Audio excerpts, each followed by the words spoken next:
नमस्कार दोस्तों, engineers education channel में आप सभी का स्वागत है। तो दोस्तों, आज हम कक्षा 7 का विषय हिंदी का पाठ 8 दोहा अष्टक पढ़ेंगे। तो दोस्तों, इस दोहे में कबीर जी, तुलसीदास जी और रहीम जी के दोहे बताए गए हैं। तो दोहे हिंदी भाषा साहित्य की अनमोल निधि है। दोहे व्यवहारिक दृष्टांतों के माध्यम से सरल सहज रूप में जीवन, लोक, व्यवहार, गुण, स्वभाव, नीति रीति आदि से परिचित कराते हैं। तो प्रस्तुत इकाई में कबीर, तुलसीदास और रहीम के चुने गए ऐसे ही दोहे संकलित हैं। तो आइए दोस्तों, हम कबीर जी, तुलसीदास जी और रहीम जी के बारे में थोड़ा जानते हैं। तो कबीर जी तो ये 15वीं शताब्दी के कवि हैं। ये बड़े संत थे। इन्होंने हिंदू और मुसलमानों को उनकी गलतियों के लिए फटकारा है और दोनों को हिल मिल कर रहने का उपदेश दिया है। तुलसीदास जी तो ये 16वीं शताब्दी के प्रसिद्ध राम भक्त कवि हैं। इन्होंने रामचरितमानस नामक प्रसिद्ध ग्रंथ लिखा है। रहीम जी तो इनका पूरा नाम है अब्दुल रहीम खान खाना। ये बड़े उदार और अनुभवी थे। हिंदी में उन्होंने बहुत ही सुंदर दोहे लिखे हैं। तो आइए दोस्तों, पहले हम दोहे का गान करेंगे, फिर इस दोहे को समझेंगे। तो चलो शुरू करते हैं। बड़ा हुआ तो क्या हुआ, जैसे पेड़ खजूर, पंथी को छाया नहीं, फल लागे अति दूर कबीरा, फल लागे अति दूर। साधु ऐसा चाहिए, जैसा सूप सुभाए, सार सार को गही रहे, थोथा दे उड़ाय कबीरा, थोथा दे उड़ाय। माँ की गुड़ में गड़ी रहे, पंख रहो लिपटाय, हाथ मिले और सिर दुने, लालच बुरी बलाय कबीरा, लालच बुरी बलाय। अब तुलसीदास जी के दोहे गाएंगे। तुलसी इस संसार में भांति भांति के लोग, सबसे हिल मिल चालिए, नदी नाव संजोग तुलसी, नदी नाव संजोग। तुलसी हाय गरीब की, कबहु न खाली जाय, मुँह ढोर के चाम से, लोह भस्म हो जा, ये तुलसी लोह भस्म हो जाए। अब हम कबीर जी के दोहे, रहीम जी के दोहे गाएंगे। तो रही मन धागा प्रेम का, मत तोड़ो चटकाए, टूटे से फिर ना जुड़े, जुड़े गांठ पड़ जाए, रही मन जुड़े गांठ पड़ जाए। तरुवर फल नहीं खात है, सरवर पिय ही नहीं पानी, कही रहीम पर काज हित, संपत्ति संचहि सुजानी, रही मन संपत्ति संचहि सुजानी।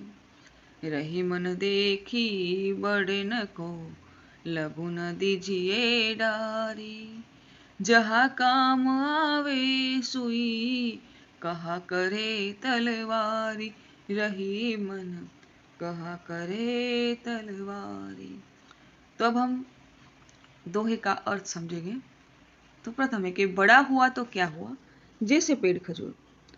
तो मोटू થઈ ગયું કે બડા हुआ तो क्या हुआ, મોટું થઈ ગયું તો શું થયું, જેસે પેડ ખજૂર, ખજૂરનું જે ઝાડ છે તે મોટું હોય છે પણ તે કશા કામનું હોતું નથી કે ખજૂર કા પેડ બડા હોતા है, पर તેના નીચે કોઈ બેસી શકે ન બેસી શકે, કોઈ મુસાફરને તે છાંયડો આપી શકતો નથી। पंथी को छाया नहीं फल लागे, અને એના ફળ પણ ઘણા ઊંચાઈ લાગે છે, તો એ કશા કામનું કહેવાય નહીં એમ। साधु ऐसा चाहिए जैसा सूप सुभाए, साल साल को गही करे, थोथा देह उड़ाए। तो साधु यानी अच्छा आदमी, सारो माणस, તેનો સ્વભાવ કેવો હોવો જોઈએ, સૂપ જેવો, જે સૂપ એટલે કે જે અનાજ સાફ કરવાનું જે સૂપડું હોય તેવું એમ, સારું સારું હોય તે પોતાના અંદર રાખે और કચરો જે હોય એને તે બહાર ફેંકી દે। એવી રીતે સારા માણસનો સાર પણ એ જ છે કે તે સારું સારું હોય તે ગ્રહણ કરે અને કચરાને, જે ખોટા વિચારો રૂપી જે કચરો હોય તેને બહાર નીકાળી દે। माँ की गुड़ में घड़ी रहे, पंख रहे लिपटाए। हाथ मिले और सिर धुने लालच बुरी बनाए। તો આ દોહામાં લાલચ કેટલી ખરાબ વસ્તુ છે તે દર્શાવ્યું છે કે માખી ગુડકી જે માખી હોય છે તે ગોળની લાલચમાં ગોળ ઉપર બેસી જાય છે, બરાબર, અને અંતમાં શું થાય છે, તે જે ગોળ છે એમાં ચીપકી જાય છે અને તેની જે પાંખો હોય છે તે ગોળમાં ચીપકી જાય છે તો તે નીકળી શકતી નથી અને અંતમાં તેનું મૃત્યુ થઈ જાય છે। તો લાલચને અહીંયા બુરી બલા કહી છે કબીરજી। પછીનો દોહો જોઈએ। तुलसी संसार में भांति भांति के लोग सबसे हिलमिल चालीए नदी नाव समझो। तुलसीदास આ આમ કહે છે કે આ સંસાર છે બરાબર, માં અલગ અલગ પ્રકૃતિના અલગ અલગ સ્વભાવના બધા લોકો રહે છે, તો સબસે હિલમિલ ચાહીએ, તો બધા જોડે આપણે હળી મળીને રહેવું જોઈએ। જે રીતે નદી અને નાવ બંનેનો સંયોગ એક હોય છે, બરાબર, બંને હળી મળીને રહે છે, બરાબર, નદીમાં એટલા બધા પાણીમાં, તો આપણે પણ એ રીતે હળી મળીને રહેવું જોઈએ। पछीनो दो, तुलसी हाय गरीब की कबहू न खाली जाए, मुए ढोर के चाम से लोह भस्म हो जाए।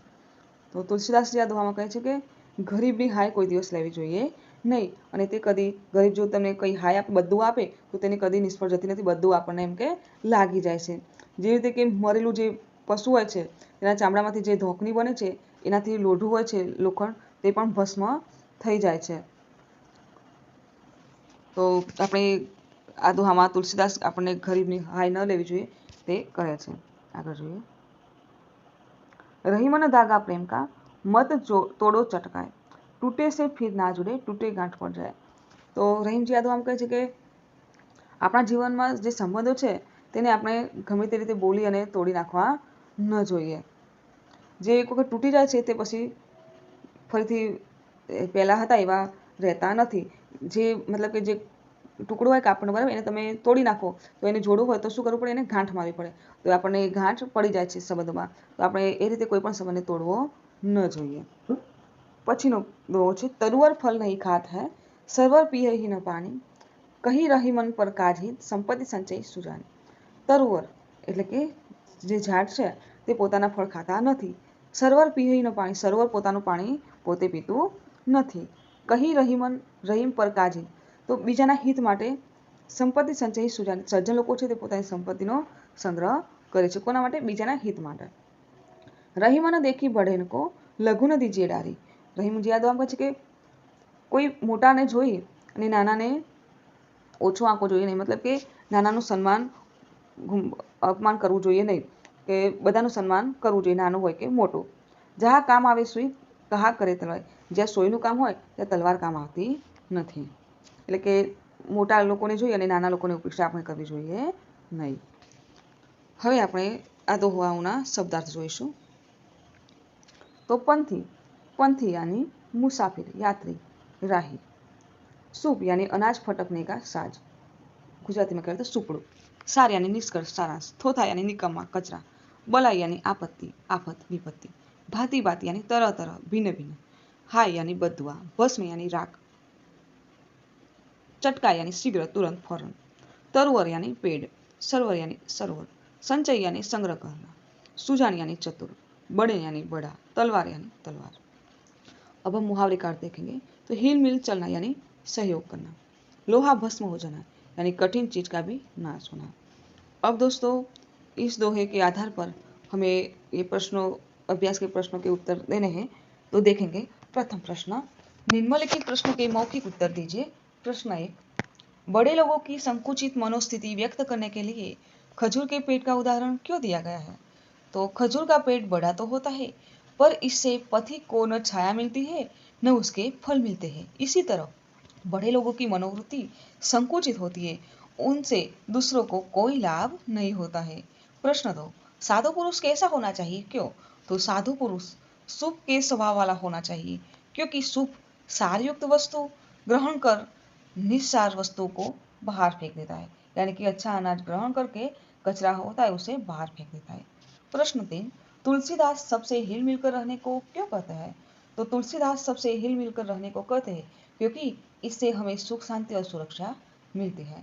प्रश्न 4, आप गरीब लोगों की मदद कैसे कर सकते हैं?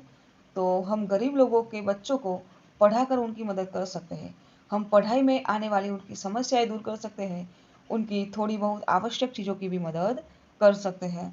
प्रश्न 5, सज्जन लोग अपनी संपत्ति का उपयोग कैसे करते हैं? तो सज्जन लोग अपनी संपत्ति का उपयोग दूसरे की भलाई के लिए करते हैं।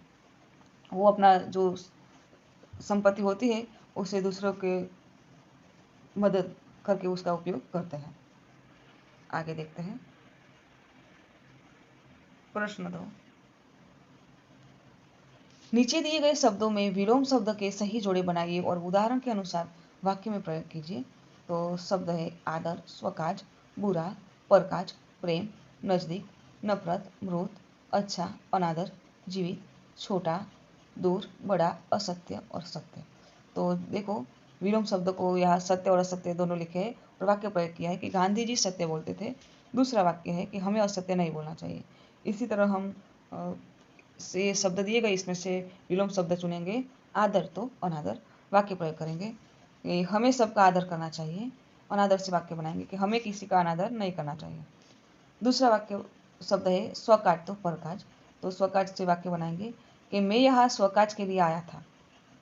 परकाज तो सज्जन लोग परकाज के लिए धन का संग्रह करते हैं। तीसरा शब्द है बुरा तो अच्छा, तो बुरा तो बुरे कर्मों का बुरा फल भुगतना पड़ता है। अच्छा तो उसने यह अच्छा नाम कमाया। चौथा शब्द है प्रेम तो नफरत, तो वाक्य प्रयोग करेंगे। प्रेम तो माँ अपने बच्चों से बहुत प्रेम करती है। नफरत तो संत पुरुष किसी से नफरत नहीं करते हैं। पांचवा शब्द है नजदीक तो दूर, वाक्य प्रयोग। नजदीक तो मेरा घर मंदिर के नजदीक है, दूर तो बाजार मेरे घर से दूर है। छठा शब्द मृत यानी जीवित, मृत तो उसका विलोम जीवित, वाक्य प्रयोग। इस दुर्घटना में कई लोग मृत पाए गए। जीवित तो मलबे में से कई लोग जीवित निकले। सातवां शब्द है छोटा तो बड़ा, वाक्य प्रयोग। हमारा घर छोटा है, बड़ा तो वह बड़ा आदमी है। अब प्रश्न 3 देखेंगे। अंदाज अपना अपना। तो कभी कभी कुछ इलाकों में बारिश बिल्कुल भी नहीं होती, नदी नाले तालाब सूख जाते हैं, फसलों के लिए पानी नहीं मिलता, खेत सूख जाते हैं, पशु पक्षी जानवर और लोग भूख को मरने लगते हैं। ऐसे समय में वहां रहने वाले लोगों को मदद की जरूरत होती है। तुम भी लोगों की मदद कर सकते हो। सोचकर बताओ, तुम अकाल में परेशान लोगों की मदद कैसे करोगे? तो हम अकालग्रस्त लोगों के लिए धन इकट्ठा करेंगे। इस धन से हम अनाज तथा दूसरी जरूरी चीजें खरीद कर उन्हें देंगे।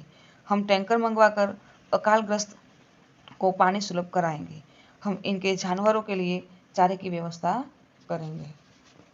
प्रश्न 4, निम्नलिखित दोहों का भावार्थ स्पष्ट कीजिए। 1, साधु ऐसा चाहिए जैसा शुभ सुभाए, सार सार को गही करे, थोथा दे उड़ाए। तो कबीर जी कहते हैं कि साधु का वेश धारण करने से ही कोई साधु नहीं बन जाता।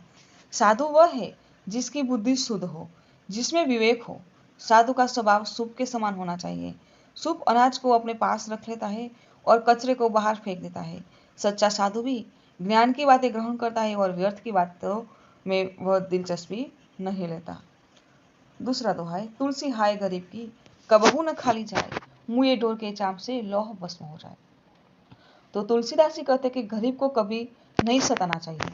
गरीब की हाय यानी कि बद्दुआ लेने से हमारा नुकसान होता है। जब मरे हुए पशु के चमड़े से बनी धोकनी से लोहा जल जाता है, तो जिंदा व्यक्ति की हाय क्या नहीं कर सकती, वह तो सताने वाले का सर्वनाश ही कर देती है। इसलिए कभी किसी गरीब को सताना नहीं चाहिए और उसकी हाय कभी नहीं लेनी चाहिए। तीसरा दोहा है, रही मन देखी बड़न को, लघु न दीजिए डारी, जहाँ काम आवे सुई कहाँ करे तलवारी। तो लोग बड़े लोगों के ठाट बाट से प्रभावित होकर साधारण लोगों की उपेक्षा करने लगते हैं। रहीम जी कहते हैं कि बड़े लोगों से प्रभावित होकर सामान्य लोगों की उपेक्षा नहीं करनी चाहिए, क्योंकि सामान्य लोगों का भी इतना ही महत्व है जितना बड़े लोगों का होता है। जो काम सामान्य लोग करते हैं वह काम बड़े लोग नहीं करते, इसलिए सबका अपना अपना विशेष महत्व होता है। जहाँ सुई काम आती है वहाँ तलवार काम नहीं आ सकती। आगे देखते हैं। तो अब स्वाध्याय के प्रश्नों के उत्तर है। तो प्रश्न 1, निम्नलिखित प्रश्नों के उत्तर दीजिए। प्रश्न 1, साधु कैसा होना चाहिए? तो साधु शुभ के स्वभाव वाला होना चाहिए, क्योंकि शुभ सारयुक्त वस्तु यानी कि अच्छा अनाज ग्रहण कर निस्सार वस्तु यानी कि कचरे को बाहर फेंक देता है। प्रश्न 2, कबीर जी लालच को क्यों बुरी चीज कहते हैं? तो कबीर जी लालच को बुरी चीज कहते हैं क्योंकि जिस प्रकार मक्खी गुड़ के रस की लालच में आकर इस पर बैठ जाती है और बाद में उसी में चिपक कर अपने प्राण को गंवा देती है। इसी प्रकार लालच मनुष्य के लिए भी इतना ही घातक साबित हो सकता है। मनुष्य लालच में आकर बुरे से बुरे काम भी करने लगता है। अंत में उसे उसका बुरा परिणाम भुगतना पड़ता है। प्रश्न 3, तुलसीदास सबसे हिल मिलकर रहने को क्यों कहते हैं? तो तुलसीदास जी कहते हैं कि सबसे हिल मिलकर रहने से आपस में प्रेम भाव बढ़ता है, किसी से दुश्मनी नहीं होती, सब एक दूसरे की मदद करते हैं, सुख दुख में एक दूसरे का सहारा बनते हैं। इसलिए नदी और नाव के संयोग की तरह सबसे हिल मिलकर रहने के लिए कहते हैं। प्रश्न 4, गरीब की हाय के लिए कौन सा उदाहरण दिया गया है? तो गरीब की हाय के लिए लोहार की दोकनी का उदाहरण दिया गया है। दोकनी मरे हुए पशु के चमड़े से बनती है। इससे निकली हुई हवा आग को तेज करती है, इससे लोहा भी भस्म हो जाता है। गरीब की हाय दोकनी से निकली हुई हवा की तरह होती है, वह किसी का भी सर्वनाश कर सकती है। प्रश्न 5, रहीम प्रेम का धागा तोड़ने के लिए क्यों मना करते हैं? तो रहीम जी के अनुसार प्रेम रूपी धागा बहुत नाजुक होता है, इसे खींचने से वह टूट जाता है। धागा एक बार टूट जाए उसके बाद फिर से जुड़ता नहीं, अगर जुड़ता भी है तो उसमें गांठ पड़ जाती है, इसमें पहले जैसा संबंध की मधुरता नहीं रहती। इसलिए रहीम प्रेम का धागा टूट न जाए इसका ध्यान रखने के लिए कहते हैं। तो दोस्तों, यदि आपको मेरा ये वीडियो पसंद आया हो तो वीडियो को लाइक कीजिए, शेयर कीजिए, और यदि आप मेरे चैनल में नए हैं तो मेरे चैनल को सब्सक्राइब कीजिए और देखते रहिए इंजीनियर्स एजुकेशन चैनल के नए वीडियोस। मेरे वीडियोस संपूर्ण देखने के लिए आप सभी का धन्यवाद।